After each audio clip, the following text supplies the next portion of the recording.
Well, even if you brought your plants inside and covered what you could outside, chances are your garden still has some damage after this weekend's deep freeze. The experts at Greengate can help get your garden to bounce back, and one of those experts, Joshua, is here with some tips to help make our garden grow. I know I'm seeing a lot of damage in my yard. Yeah, there's a lot of, especially tender plants, some non-woody plants, who are going to see a lot of immediate damage.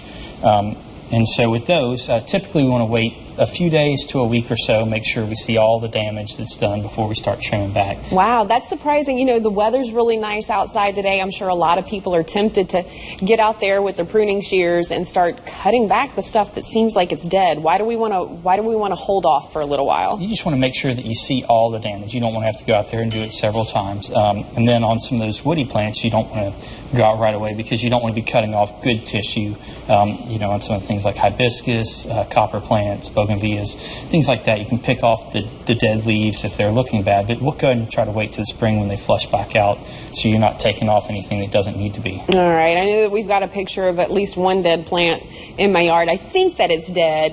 My philodendron, there it is. Okay, so Saturday morning it looked like that. It seemed to perk back up. Sunday morning it laid down like that. Now it kind of seems to be perking back up. For a big plant like that, what do we need to do? And that's a good example of why you wait. 'Cause if you would have gone out Saturday morning and started pruning back, you would have been left with not much of anything. Well, I wasn't going to go out on Saturday morning to prune back anything. It was way too cold to do that. But if I were to go out this afternoon and want to clip some of that off, I should actually wait.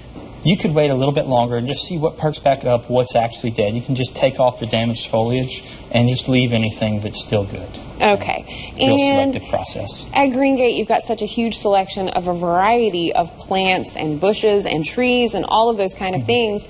If we don't have anything indoors to keep us feeling the green space, what are some of the things that you can recommend to so some grow of these inside? plants that I brought with us today are great for it. The one on the corner there, the ZZ plant, That's is a cool looking extremely plant. easy to take care of as well. That's one if you like to forget about plants.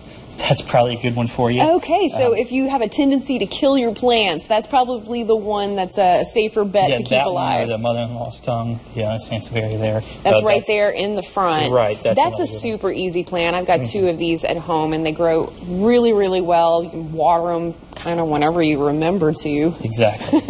What about this guy? That's an Anthombella palm, and it's going to be fairly easy to take care of as well. Just kind of water it when it's dry, make sure it dries out. How big is that going to get? It can get a bit taller. It might get up to 3, 4, 5 feet. You want to kind of keep it contained in a pot to keep it from getting too big. But, as it gets bigger, just pot it up. You've also got a lot of great seasonal accessories. Yeah, so another thing to brighten up the yard or the house, we have some flags you can put outside, some of these gazing balls, some things whenever maybe the plants aren't looking their hottest, some other things that can kind of decorate and make you feel a little bit happier about your yard. All right. Well, it's a good day to get over to Greengate Garden Center, get a little happy back in our lives after that cold, cold weather. Thanks so much for coming by. I know that there's some people outside of the studio who want to ask your expert opinion of what to do about some of their dead plants as well. We appreciate you having us. All right, thanks a lot. Well, up next, if you're looking for a new job, there's a job fair tomorrow. We're going to get the details when we come back.